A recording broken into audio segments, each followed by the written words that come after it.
Aos internautas que estão acedendo a este vídeo, bom dia, boa tarde ou boa noite, conforme o horário. Eu estou aqui com um prazer muito grande em receber um sujeito que eu conheci pessoalmente na época da cassação do Peixoto. Conhecia de nome antes, mas na época da cassação do Peixoto a gente pôde se conhecer de modo mais próximo. E eu vou dizer, ele é um sujeito formidável, é um sujeito que, independentemente do partido, a gente pode elogiar bastante, que é o vereador Digão, né? E eu chamei o Digão aqui, eu acho que ele não sei se você está conhecendo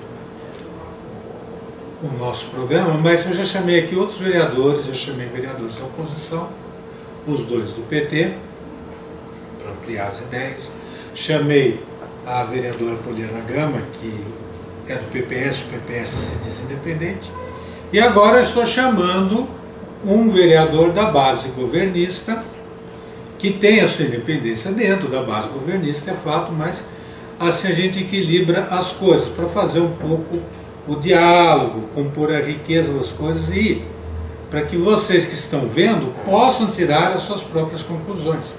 Precisam confiar somente naquilo que eu digo nos meus comentários. Vocês analisam, veem que a realidade é polifônica, ela é dialógica. E nós estamos aqui no Diário Taubaté, um jornal que é impresso colorido e que você só paga R$1, para falar de uma questão que já se arrasta desde a cassação do Peixoto, aliás, desde antes: saúde pública. Em março deste ano, inclusive, teve aqui o meu companheiro Edson Fernandes, que é comilitante, o pessoal falando das terceirizações, preocupação deles. Em março desse ano foi aprovada a lei das OS e houve uma emenda a esta lei que excluía das terceirizações a saúde e a educação. Pois bem, em maio, outro vereador apresentou um projeto de lei tentando permitir as terceirizações na saúde e na educação. E aí que começou uma grande polêmica. Esse vereador é do PV e outro vereador do PSDB, o Bilili, tomou a palavra para dizer que o secretário da Saúde, que é do PV, o João Hebran, estaria, de certa forma, advogando em favor de interesses de OS, né? E aí, de lá para cá, essa polêmica da formada, abriu-se a CPI da Saúde, que está fazendo um trabalho de apuração, né? E também o prefeito, por outro lado, começou a queixar-se da organização São Camilo, que está gerindo o Hospital Regional e o Universitário, para o governador do estado. Foi noticiado que a prefeitura chegou a abrir um processo contra o governo do estado para pedir mais leitos, né? E em novembro a presidente da Câmara e o prefeito assinaram uma nota enviada ao governador do estado pedindo a cabeça dos dirigentes da São Camilo. Parece que houve uma reação na Câmara, ou a Câmara parece que aprovou uma moção de desagravo aos dirigentes de São Camilo. Então, esse é o resumo que eu tentei apresentar da forma mais assim equilibrada possível, tal, para não dizer que eu estou sendo tendencioso não. Mas agora eu vou pedir ao Digão para ele expor o seu ponto de vista nessa situação. Ele que investigou muito essa questão da saúde no mandato do Peixoto e está investigando até agora, está apurando. Digão, como é que está essa questão, que ela é bem complicada, ela parece que ela transcende muito também as fronteiras partidárias, tem muitos nós aí. Como é que você poderia exprimir uma análise? Bem, mano, para mim é uma honra estar aqui no Diário Taubaté, na sua presença, de todos aqui do jornal. Bem, mano, como você falou, no começo do mandato, desse atual mandato agora, existiu essa questão da terceirizações em alguns setores da administração pública. O prefeito mandou um projeto incluindo a questão da saúde e educação também. Nós tivemos uma conversa com ele perguntando se a prioridade dele era saúde e educação. Até porque naquele momento ele passou para 14 vereadores que foram eleitos pela base, que não era prioridade dele a saúde nem a educação, e sim a questão de tecnologia, de organizações sociais responsável por trazer a criação de um parque tecnológico, algo desse tipo parecido aqui no município de Taubaté, que pudesse enriquecer a questão de tecnologia aqui no município. Bem, depois disso, nós fizemos uma emenda dentro do projeto, com a anuência do prefeito, deixando bem claro para todos os vereadores que não era a prioridade dele a OS na saúde nem da educação. Aprovamos o projeto das OS aqui no município, tirando saúde e educação do projeto. Em maio, realmente aconteceu isso, o vereador Jefferson Campos apresentou um outro projeto querendo incluir novamente a saúde e educação. E nós tivemos também uma reunião com o prefeito, e numa reunião rotineira com a base, foi colocada essa questão de terceirização na saúde e educação, e o prefeito, naquele momento, mudou o posicionamento falando que era prioridade.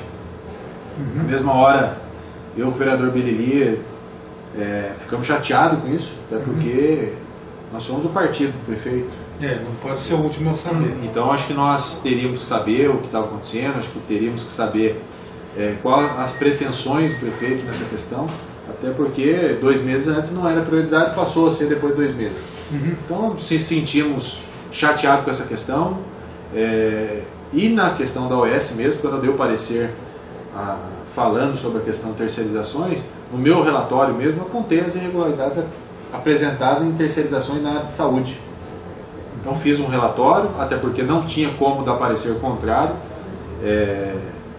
porque existe a prerrogativa do executivo, às vezes, adotar a questão de terceirização, então não tem impedimento legal para você dar um parecer contrário, você tem que colocar a apreciação do plenário. Mas justifiquei a questão da terceirização da saúde alegando o risco que isso poderia ocasionar aqui no município de Taubaté.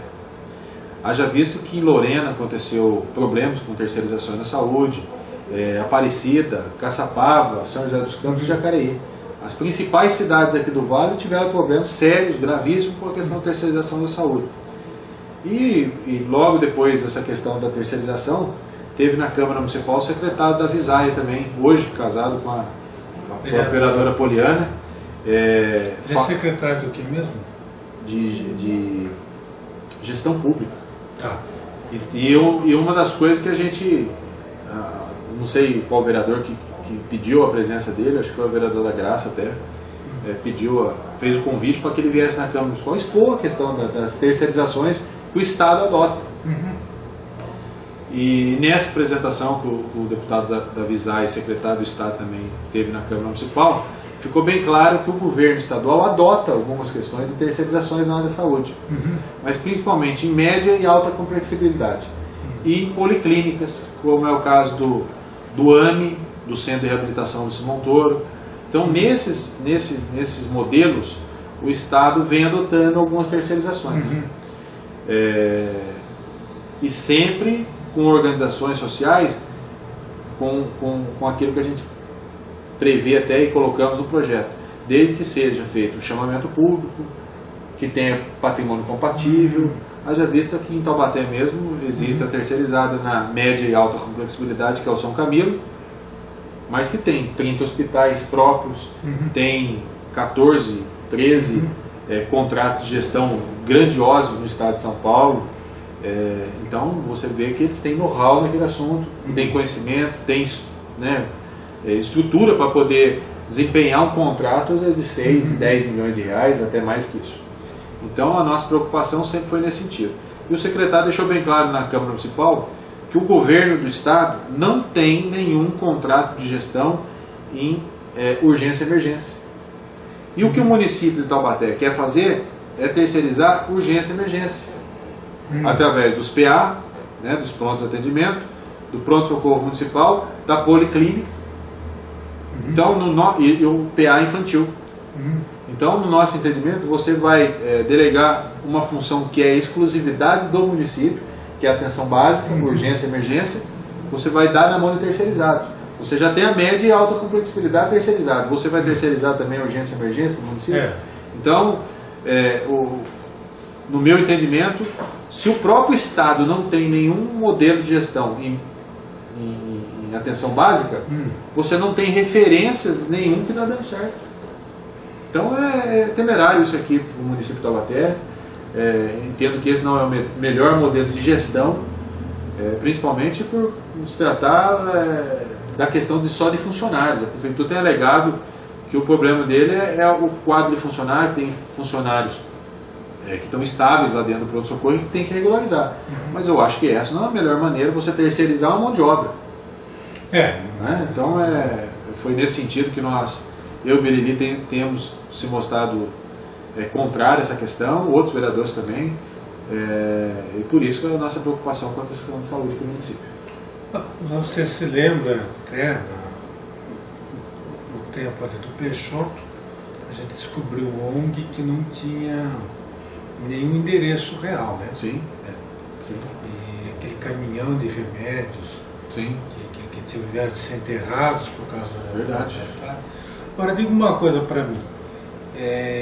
Tem a FURP, né, que fornece... Fundação para Medicamento Popular do Estado. Que fornece remédio de graça. Por que o município ainda tem que comprar remédio? Na verdade, ele paga por isso. Esses medicamentos da FURP são comprados também. Só que por ser do governo do Estado, as prefeituras elas podem comprar diretamente dela. Não precisa nem processo licitatório, até porque o preço dela é uma fundação do Estado, então o município pode ser comprado direto. Então é uma coisa que nós já apontamos para a atual administração. São medicamentos bons, são medicamentos referendados pelo próprio Estado. A cesta básica da saúde que eles falam, que é esse medicamento que o município é obrigado a fornecer, o Estado fornece. E principalmente você não tem a burocracia de licitações. Você paga o preço justo, baixo, que nenhum outro laboratório vai competir, porque não tem condição de competir por ser uma fundação do próprio Estado. E são medicamentos que poderiam atender plenamente a questão básica aqui do município. Mas hoje o município está comprando de particulares. Está fazendo licitações públicas e comprando esses medicamentos. Isso é um critério. O município ele pode... Na verdade, o governo do Estado ele manda uma verba para o município. Tá? Essa verba para a compra de medicamento, ou você pegaria em medicamentos, tá? Ou você pediria o dinheiro e você compraria o que você achar necessário. Na época do ex-prefeito Roberto Peixoto, num determinado momento, ele preferiu parar de receber o medicamento e preferiu receber o dinheiro. Aí a gente sabe o que aconteceu. Infelizmente não tinha medicamento. Quando tinha também se jogava fora porque não tinha controle das coisas, não tinha procedimentos legais para armazenamento desse medicamento. E como é que está o armazenamento hoje do remédio? Hoje eu recebi uma denúncia, hoje até por sinal, que a farmácia não está funcionando os ar-condicionados. Isso é complicado, porque o medicamento a gente sabe que tem que estar dentro de uma refrigeração, tem que estar dentro da temperatura. Condições favoráveis. Condições favoráveis para o armazenamento. Então recebemos a denúncia, fizemos um documento encaminhando para a prefeitura para tomar atitude nesse sentido. Mas sabemos que hoje a população tem encontrado esse medicamento na farmácia do município de Taubaté. É lógico, questões pontuais, uma ou outra, às vezes não acha, isso é normal. O controle de estoque está normalizado. Está normalizado. Foi comprado muito medicamento, a população tem encontrado. Já visto o próprio gabinete mesmo, que nós recebíamos várias reclamações. Hoje caiu praticamente 98%, 97% o número de pessoas que nos procuram para tentar conseguir esses medicamentos. E para pegar o medicamento da FURP, convencer o município a pegar esse medicamento da FURP, está faltando muito? Você acha que você vai conseguir convencer? A gente já passou para o prefeito, mas é uma questão administrativa. O prefeito que escolhe. Ele tem uma autonomia. Disso. Eu acho que isso aí depende da Secretaria de Saúde, depende da própria vontade do prefeito. de buscar, às vezes, até uma parceria com a FURP, entender quais os medicamentos que poderiam ser adquiridos por ela e tomar essa atitude administrativa. Tá, e outras coisas que a CPI da saúde conseguiu apurar, o que você pode falar pra gente? A gente apurou muita coisa, né? O problema no mandato passado era a quantidade imensa de irregularidade, né? Em tudo. E agora aqui, o que vocês... A gente tem percebido que essas questões de medicamento têm melhorado bastante. Condições do pronto-socorro têm melhorado bastante coisa. Está acontecendo hoje no município de Taubaté uma coisa engraçada. Até foi matéria nossa aí no jornal essa semana, que hoje o governo atual ele tem conseguido fazer parcerias com o governo federal. Então hoje nós temos aí em andamento para a população, daqui a um tempo já vai receber esses benefícios. O próprio SAMU, né, a base do SAMU aqui para o município de Taubaté. Nós temos aí UPAs em parceria com o governo federal sendo construídas já e outras em processo já de finalização, são mais são 3 UPAs aqui para o município de Taubaté. Uma já está sendo construída, outra já está em processo licitatório. Então nós ficamos contentes com isso, porque são investimentos que você recebe do governo federal. E engraçado, meu irmão, a gestão passada, que era ligada totalmente ao governo, ao PT e ao PMDB, não conseguiam trazer isso aí. Por quê? Porque o dinheiro que vinha do governo federal para aquisição de medicamentos, eles não compravam com o dinheiro, recurso próprio, de forma emergencial, porque os recursos federais, você só compra, você só pode adquirir através da licitação pública. Então, como eles não era interessante para a última administração fazer essas compras de licitações, eles compravam diretamente. Então isso que virou o caos, porque as licitações a gente sabe, se você não fizer ela planejada, você tem problema, algumas empresas entram na justiça questionando a licitação, e a morosidade é complicada. E quem é prejudicado com isso é a população, que às vezes vai na farmácia e não tem medicamento. E o João Hebran, como é que está se saindo enquanto secretário? Olha, eu tenho algumas, não tem nada contra a pessoa do Dr. João Hebran, mas algumas coisas não concordo. Eu não posso concordar que um governo do PSDB, administrando a cidade de Taubaté, possa brigar com um governador que é do PSDB e pessoa que pode estar ajudando o município de Taubaté. Eu não posso admitir que uma Secretaria de Saúde entre com uma ação em cima do governo estadual, cobrando mais leitos hospitalares, daquele que está investindo 69 milhões de reais no próprio município. Então essas questões fazem com que a gente tenha... Está tendo ali muita confusão no meio de campo. Eu acredito que sim. Nós perdemos agora, recentemente, a Sandra Tutirachi, da DRS aqui, 17. Uma profissional altamente qualificada, respeitadíssima no Vale inteiro, respeitadíssima pelo governador, que antes da sua saída apresentou para a gente o plano de investimento do Estado, através de um catálogo oficial do governo do Estado, 43 milhões de reais investidos que vão começar a ser investidos. Já esses investimentos já estão acontecendo no Hospital Universitário, mais 26 milhões de reais investidos no Hospital Regional, e a gente vê um secretário querendo arrumar emprego com isso. E a cúpula da São Camilo, porque a Graça e o prefeito perdem a cabeça da cúpula e por que os outros vereadores fazem esse desagrado? Porque a gente entende que você não pode entrar numa questão pessoal, principalmente se você está afastado dele. Eu não posso brigar com você, Marlon, por uma questão pessoal, sendo que eu sei que você faz um grande serviço. Eu acho que nós temos que deixar isso aí de lado.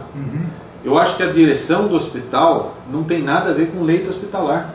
Leito hospitalar nós temos que brigar com o Estado, com o Geraldo Alckmin, que apresentou o plano de investimento para o município.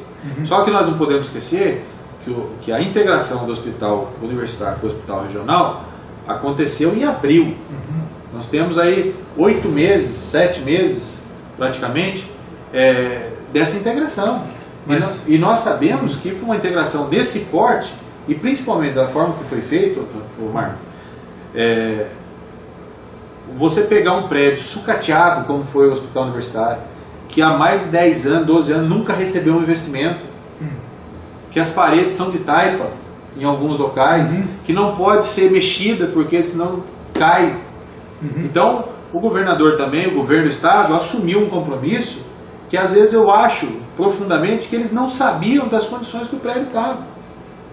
Então, tudo tem uma questão de planejamento. Foi feito 3 orçamentos para a reforma. Nenhuma das construtoras quiseram colocar a mão por causa dessa dificuldade de reforma, não tem condições de fazer isso.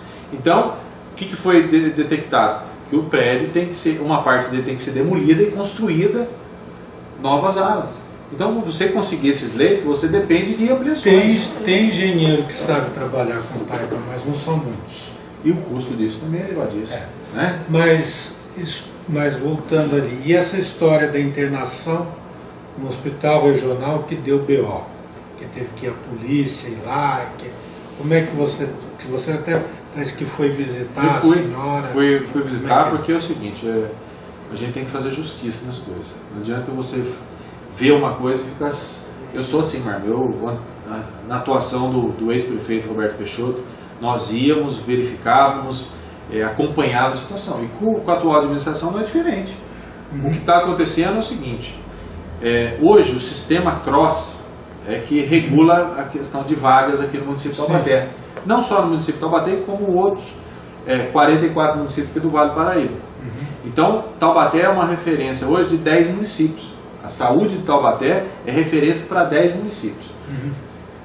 E o que acontece? A porta de entrada desses hospitais, tanto média e alta complexibilidade, HU e hospital regional, é o nosso pronto-socorro. Então as cidades pequenas vêm para Taubaté, passam pelo pronto-socorro, para depois conseguir uma vaga de internação, seja no hospital regional, seja no hospital universitário. Bem, essa menina, Meire, o nome dela, ela é de Lagoinha, eles estavam vindo de Lagoinha para Taubaté para prestar o vestibular, e essa van teve um acidente na Oswaldo Cruz.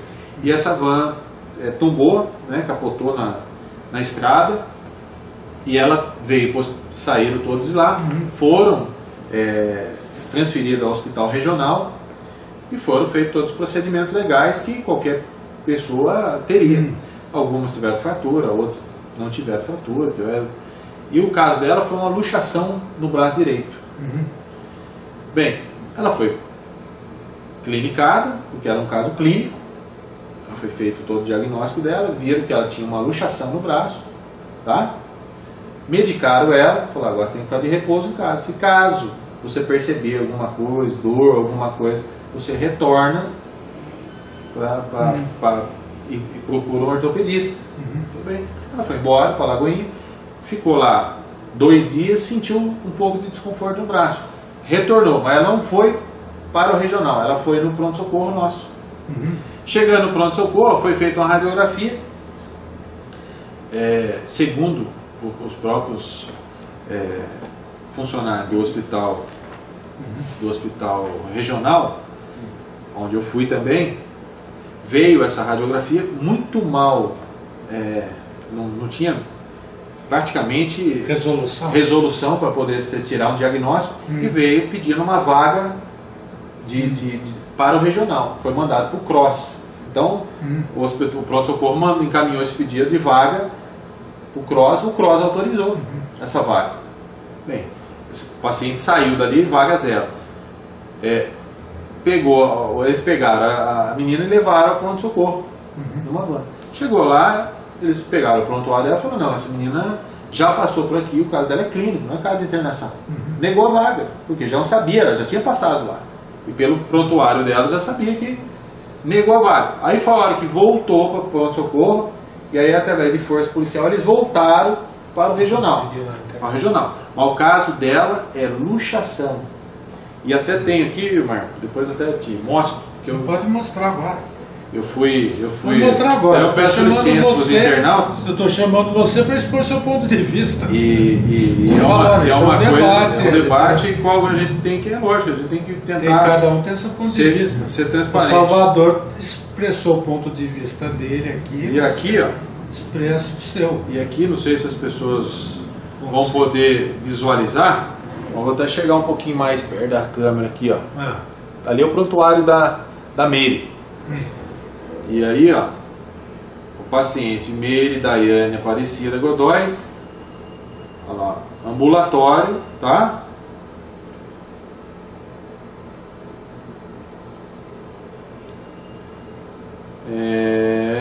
Luxação, tá? Acromioclavicular. É uma luxação que ela teve no braço. Estive na casa dela e conversando com ela, tudo, e ela conversando, gesticulando, ela tava com uma boia no braço, né? Mas conversando normalmente, mexendo as mãos, tudo, mexendo o braço. E conversando com ela, ela até ia passar no médico sexta-feira, eu não consegui entrar em contato com ela, passou na Meire, até para saber qual foi o procedimento que foi adotado, tudo certinho, porque a gente não está aqui questionando o laudo médico, mas aquele pedido médico do pronto-socorro para o CROSS deve ter acontecido algum problema, porque mesmo que tivesse uma fratura sem ser exposta, é caso clínico, não é caso de internação. Porque se ela tivesse uma fratura, alguma coisa, teria que marcar o caso clínico, verificar, fazer todo o diagnóstico dela e marcar a cirurgia. O caso dela não era ficar internado. Porque toda fratura, a não ser uma fratura exposta. Mas você vai agora, mas vamos e venhamos. Sim. Também um episódio desse serve como uma pressão política para no frigir dos ovos ter mais leitos no hospital. Sim, mas eu não estou negando a questão dos leitos. Não, eu sei, mas eu estou fazendo uma análise. Sim, mas pode ser essa. Mas é o que nós estamos falando. A questão de vaga hospitalar não é problema da direção do hospital, e sim do Estado oferecer mais vagas. E que está fazendo isso através das ampliações. É lógico que em 7 meses você não vai conseguir pular de 100 e poucos leitos para 220, como é previsto no projeto. É praticamente 100% a mais de leitos hospitalares. Então é uma questão que nós vamos continuar nessa briga, lutando, mas você não pode atacar 2 pessoas e fazer uma carta pedindo praticamente a exoneração desses 2 cargos sem uma justificativa. Por questões pessoais, até porque o Dr. João Hebran trabalhou no Hospital Bandeirantes e o que dá para entender é que existe alguma briga pessoal entre eles. Então, a prova maior disso, Marmo, que nós tivemos que levar o prefeito ao conhecimento da Sandra do Diache, marcar uma reunião. Nós tivemos essa reunião junto, que o Júnior não sabia da ampliação do hospital universitário. Então, a gente mostra que realmente não estava tendo uma ligação entre Estado e município. Então isso é temerário aqui para o município de Taubaté, até porque nós dependemos tanto da federação como do Estado para investimentos aqui na cidade. Então